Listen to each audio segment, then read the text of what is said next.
Hello, and welcome back to another week of online programming from the Hard Mountain Wyoming Foundation. I'm Executive Director Dakota Russell. This week, we thought it would be interesting to dive into the story of the arts at Hard Mountain.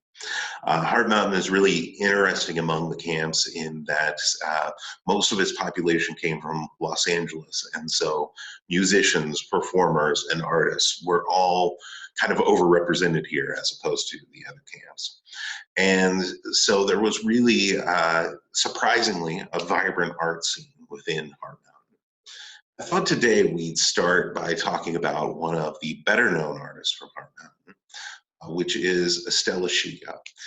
But it's really hard to talk about Estelle without talking about the story of her husband, Arthur, as well. And so let's dive into today Arthur and Estelle, a Hard Mountain love story. Estelle Ishigo is likely known to many of you as one of the only Caucasians to be incarcerated at Hard Mountain. She's not the only one, of course. We had about a dozen multiracial families here within the camp. But Estelle is probably the most famous among them there. But as I say, to tell Estelle's story, we've got to dig into Arthur's as well, because they really are quite the power couple in our mountain's history and really inseparable in a lot of ways. You know, I think it's hard when we delve into history to talk about emotion. You know, how do you know when it's love among historical people who can't describe their feelings themselves? And it really is rare when enough of the historical record is left behind that you can really get a strong sense of how people felt and their emotions. And with Arthur and Estelle, there is never any question that it is absolutely true love. So let's talk a little bit to begin with Estelle's beginnings. She was born in 1899 in Oakland, California, to Bertha and Bradford Peck. Bertha and Bradford were actually both over 50 when Estelle was born, so you can imagine that she came as quite a bit of a surprise there. Bertha was an opera singer. Bradford was a landscape painter and piano tuner, and both of them actually also taught music. And so a lot of artistic tradition within the family there. That said, they were highly unprepared to be parents, and Estelle mostly remembered being raised by a nurse and having very little interaction with her parents. That said, she did apparently pick up some of their talents, especially their artistic talents there. From a young age, she started dabbling in drawing and painting, and by the age of 12, she had started to master the violin, was actually a little bit of a prodigy there. So she did have some of their artistic talent carried on as she grew up. But in 1911, the Pecks moved to Los Angeles. And in the years that followed, Estelle went from being that adorable little girl you just saw in the last picture up to being a much more challenging teenager that sort of stressed Bradford and Bertha there. Estelle had lived a lot of her life feeling unwanted, feeling like she was a mistake. And so as she became a teenager, she started to act out some. Bradford and Bertha, not being prepared for this, wound up just sending her away. She wound up going to a series of cousins and family friends and living in different households. This went on until one person who she had been left in the care of actually raped her. And at that point, Estelle decided she was better off on her own. And so she ran away and lived for the next couple of years on the streets. It wasn't until 1919, when she learned that her mother had died, that she went back home to take care of her father. He died as well in 1921, and Estelle was left on her own once again. Meanwhile, we have the story of Shigeharu Ishigo, or Arthur, as he's going to be known. And he was born in San Francisco in 1902. He is the taller boy that you see in that picture right there. He was the son of Issei parents. His father, Genzaburo, had come to the United States as a farm laborer looking to make a little money and perhaps return to Japan a little better off than before. However, he eventually decided to stay and sent back for a bride. And so Arthur's mother, Chio, came over not long after that. But Ginsborough and Chio only had two children, Arthur and his younger brother, before Chio died. And unable to care for both boys alone, Ginsborough actually sent Arthur's younger brother to live with another family. And he and Arthur headed out for the mountains. At this point, Arthur was about 6 years old, but he headed off to Oroville, California with his father to work in a railroad mining camp. Ginsborough was a blaster, so he was tasked with setting charges to blast through the mountains and keep the railroads going all the way out to Nevada there. And so Arthur lived in this camp for about 2 years, basically being raised in the wilds, until Ginsborough decided that he needed a little more stable life there. So when he was 8, Ginsborough took him back to San Francisco and placed him in a Japanese boarding school. Ginsborough at this time knew that he needed to raise money to get Arthur back to Japan. The rock dust that he had been inhaling as part of this job was starting to get to him, and he knew that his breathing was getting short, that he was experiencing some pain there, and feared that he did not have long to live. And so, knowing that he had no other family in the United States at the time, he set about working to raise money through working odd jobs, to borrow it from friends, and to do whatever he could to pay for passage for him and Arthur to get back to Japan and back to the family there. And so eventually Ginsborough raised the money, came back for Arthur at the boarding school, and they set off for Japan. Arthur, while he was in Japan, felt extremely out of place. He barely knew Japanese, so he wasn't allowed to go to school with the other children. Instead, he went into the care of a Buddhist priest who made sure that he learned Japanese and learned to read and write in Japanese. Ginsborough died when Arthur was just 14 years old and left Arthur $200. And this $200 was specifically for Arthur to return to the United States if he wanted to. Ginsborough felt a little guilty knowing how uncomfortable Arthur was in Japan about leaving him there.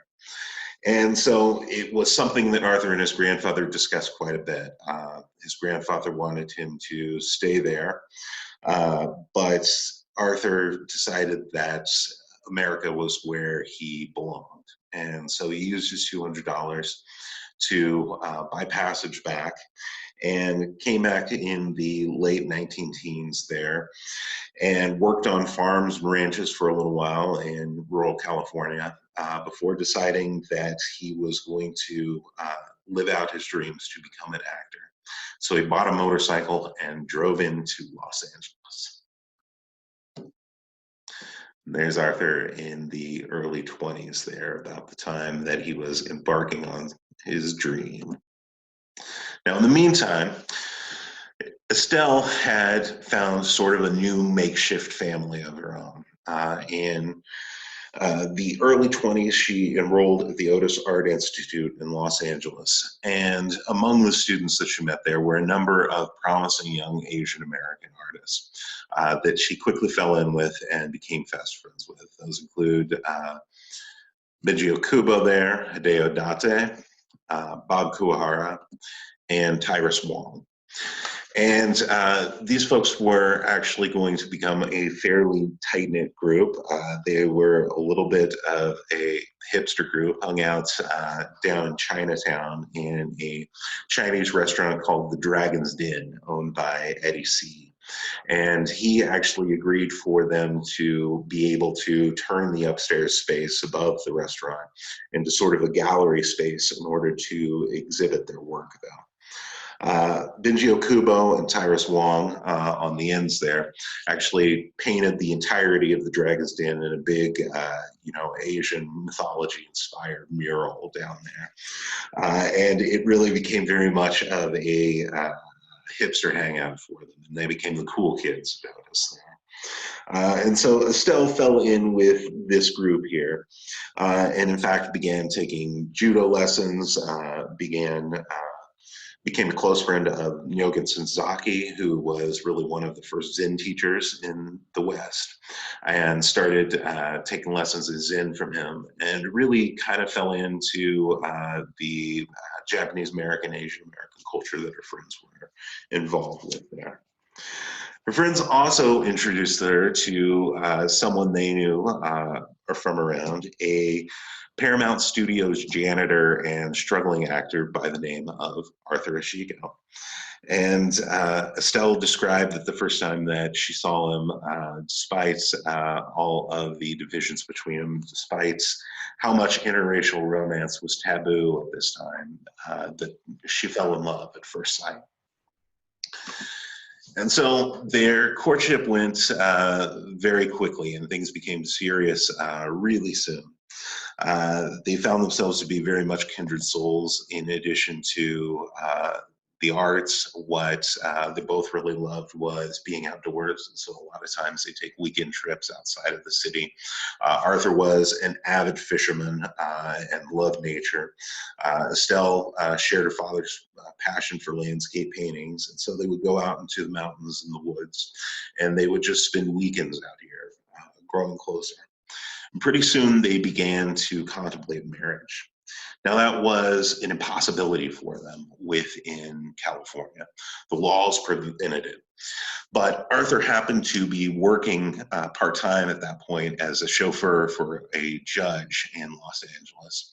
And he promised that if they went down to Mexico with him, he would get them married. And so they headed off for Mexico and were wed in a quick whirlwind trip there, and then headed back to Los Angeles there. Needless to say, now that they were married, the amount of discrimination they saw as a biracial couple only increased.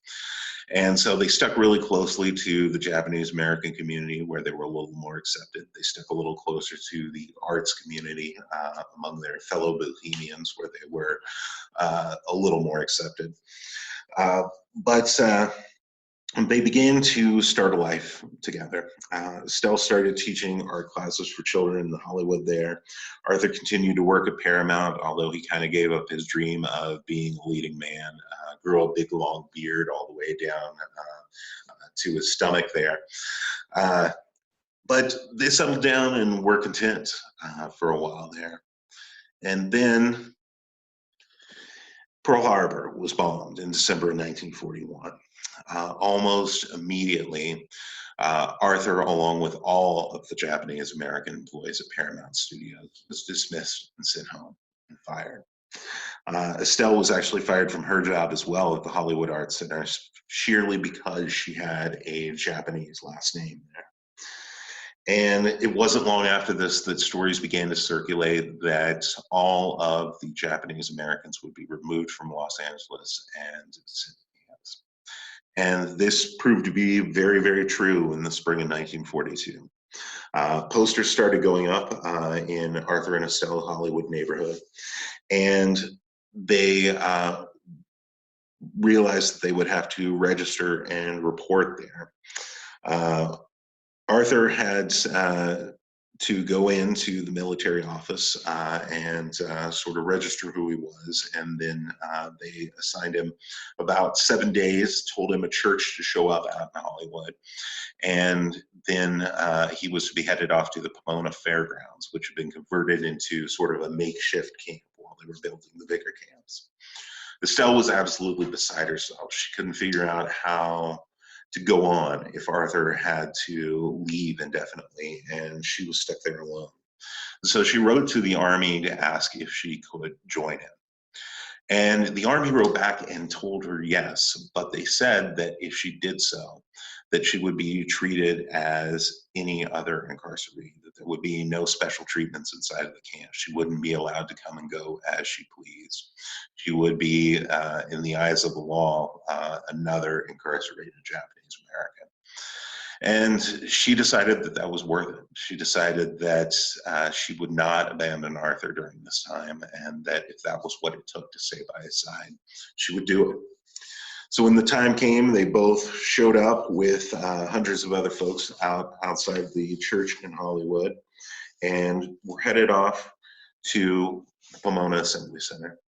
They spent the next several months inside of Pomona, trying to keep busy. They very quickly jumped into trying to build up the community there, trying to help others around them. And so Estelle joined the camp newspaper and started writing for that. She also played her violin in concerts that they had around there. Arthur started recruiting other performers and talented folks around, and would run these sort of makeshift talent shows that would air on the weekends there, that people would put up and build a makeshift stage for. And they really tried to lift the spirits of everyone around them. In August of 1942, Arthur and Estelle learned that they would be headed for Wyoming. And the train started to arrive not long after the word went out. And so they loaded up on the last train out of Pomona. And it took 4 nights to get from California out to Wyoming. So they were traveling for a total of 5 days out there.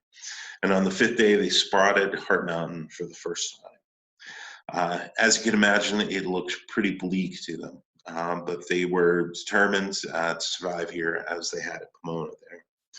They were assigned a small barracks unit, only about 16 by 20 feet there, in Block 14. And they set about almost immediately looking for ways to help the people around them. Arthur took a job as the boiler man for Block 14. He would wake up early every morning and go to the latrines building that sat sort of in the center of their half block there. This building was shaped like a big H. And of course, you can imagine with about 250 people using this communal latrine and the showers within it, they burned through hot water pretty quickly in the mornings. So his job was to go to the boiler room at the center of that H and keep the coal shoveled into the boiler, keep it stoked so that there would be enough hot water for everybody. And then as soon as the rush hour winded down, he would have to scoop all of the ash back out of the boiler again. It was very hot and tedious work, and Arthur had a habit of working shirtless, which brought the notice of a lot of people, especially the younger girls that lived on Block 14. But by the end of the day, or by the middle of the day, he was usually actually done with his job, and so was able to take his afternoons off there. And so he would get permission to go down to the Shoshone River a lot of the time, where he would go fishing, where he would hunt for glass bottles to add to his collection. And his young neighbor, Shig Yabu, who we've talked about before, accompanied him a lot of these times as they would go down there. And he talked with great admiration of, Shig talks with great admiration of Arthur, because they both shared this love of animals there. And while Shig's known for adopting a magpie that learned to talk, Maggie, Arthur also had a magpie of his own, a male that was quite a bit bigger, had a long tail, and rode about on his shoulders. Arthur also had a pet rattlesnake that he kept in a little cage outside of the door to him and Estelle's barrack there. And so he managed to pursue some of the things that he loved even while he was stuck here in camp. And one of those was performing. Much as at Pomona, he continued to put on talent shows. He continued to do acting inside of there. He was looking at one point for some stage makeup to wear while he was around here. And so wrote his friends back in California asking for it. And all they could find him was bronzer for ladies' legs to make it look like they were wearing nylons. That was the only makeup they could find to match skin complexion. And so he made do with what he had and continued to act throughout his time. But on nights when he was not performing, Arthur could often be found sitting quietly playing his shakuhachi and telling stories to the younger people about his childhood growing up in Japan and California. And on nights like this, Estelle would notice that Arthur, in many ways, retreated inside of himself there. And she could see that something had changed in him since he was incarcerated here, that some part of his freedom, of his dignity, had been lost to him, and that it was beginning to take a toll on him. Estelle, while Arthur was doing all of that, started to draw life around her within the camp there. She took advantage of her race and actually was able to get a position with the War Relocation Authority, the agency that ran the camp, as a documentarian. So she officially was given the position to keep a record through her art of what was going on here. They, in fact, sent some of her paintings and her drawings along with their monthly reports back to Washington, D.C. from time to time.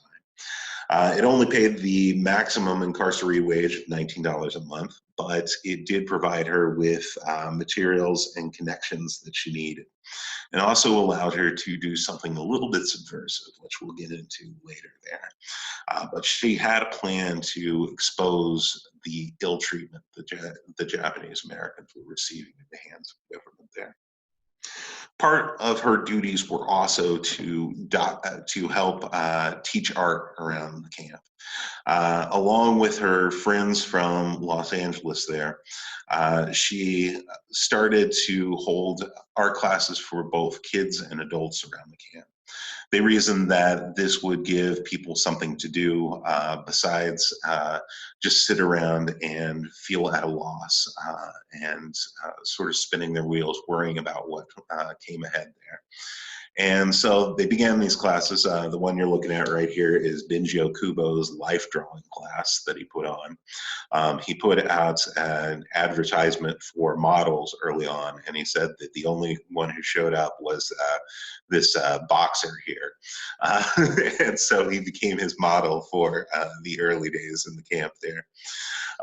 But these classes catered to just about everyone, and pretty soon everybody within Heart Mountain was making art. And in fact, Estelle and her friends put together an art gallery show, taking over one of the camp's recreation halls and putting on an art show inside of it, of all of the things that the incarcerees made within these classes. Estelle also found time to play her violin. She joined the Heart Mountain Mandolin Orchestra there, and also had her own quartet within the camp as well. But the primary thing that she kept doing was to keep drawing. She was always either painting with her watercolors or drawing with her pencils some aspect of life at the camp. Here we see one of those talent shows like I talked about that's going on in the dead of winter there. So you can see the women in their traditional outfits going in to perform, bundled up against the cold that's blowing in there into one of the camp mess halls where these talent shows would be held. And Estelle was always making notes of scenes like this, always sketching them out. She would hoard every little bit of scrap paper that she could find and put it to the purpose of drawing. And people would stop her and ask her why she was always doing this. And she would always reply with the same answer. She said, somebody has to keep a record. She believed that if she wasn't the somebody to do that, if she wasn't there to help preserve it and wasn't able to train others to make a record of what it kept there, then after the war ended, the government would try and shove all of this under the rug and pretend that it never existed. And so 3 years passed at Heart Mountain with Arthur and Estelle being incarcerated there.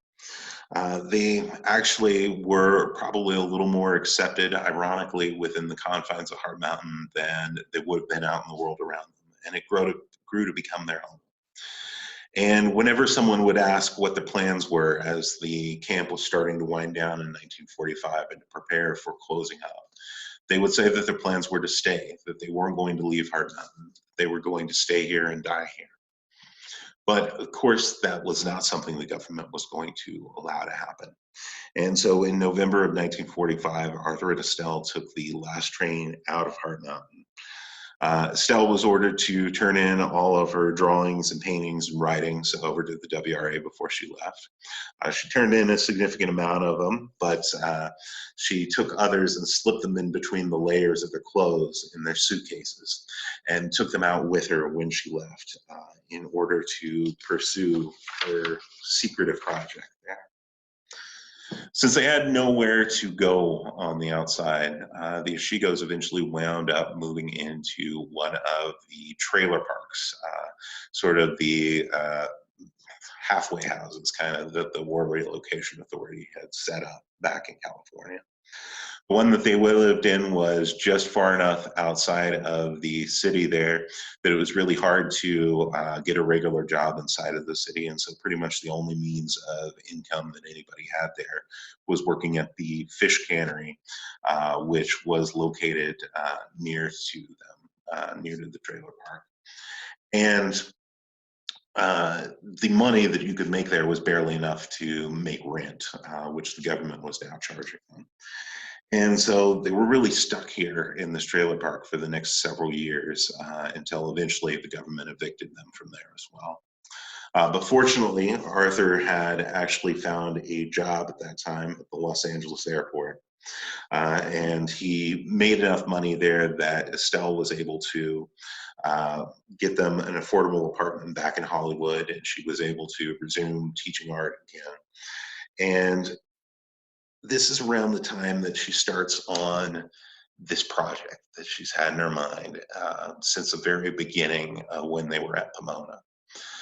She starts putting together an illustrated book called Lone Heart Mountain that tells the story through her sketches, her poems, her stories of what had happened to the Japanese Americans, of what the government had done to them, and how they had to live within Heart Mountain there. And this book, Lone Heart Mountain, becomes a central focus of her life for the next several years. And then suddenly, Arthur dies at the age of 55, unexpectedly. And Estelle is at a loss. She feels completely alone. She ceases all work on the manuscript for Lone Heart Mountain and retreats inside of herself, becoming a recluse. Her old friends from Heart Mountain try to reach out to her, but the death of Arthur has hardened her and made her a little bit difficult to deal with. And so eventually, most of her old friends drift away from her. And it's not until 1972 when the California Historical Society discovers some of her drawings and wants to put on an exhibition of them, that she rallied enough to go ahead and finish off Lone Heart Mountain and get it published as a companion piece for this exhibit there. She passed away in 1990, having known only a little bit of fame there.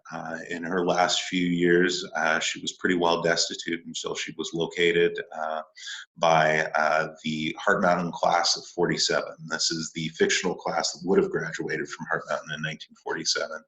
And realizing that everybody had lost touch with her, they actually sent Bagan Sakatani out to hunt her down and find her. He found her in bad health, living in terrible conditions.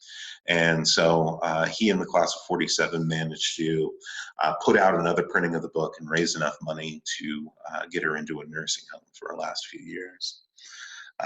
But after she passed away in 1990, Bacon, at her wish, brought her ashes back to Wyoming and scattered them on the top of Heart Mountain. So that a little piece of her would always be here. There's Arthur, just before he passed away. I wanted to end today with a poem that really speaks a lot to me about Arthur and Estelle. It's one that she wrote not long after Arthur's death there. And when I talk about leaving little bits behind that tell us how people really felt about each other, this is one of the things that I mean. It's called To Arthur. To Arthur, my beloved, let's go again to the pine forest, where the snow clouds drift and watch mountains fade in veils of gray mist. When the blue jay and chipmunk are still, let's go in the moonlit breeze near a brook, where long shadows fall and fair wings whisper in the trees. Estelle. Arthur and Estelle's story has always spoke to me as a great story of love and endurance during this difficult time. And I think the arts are such a strong part of it because they provided them with a way to express themselves. And I think that's true for a lot of people at Heart Mountain. So we are looking forward to telling you a lot more stories about the arts here in the camp this week. So keep tuning in here and we'll see more of you soon.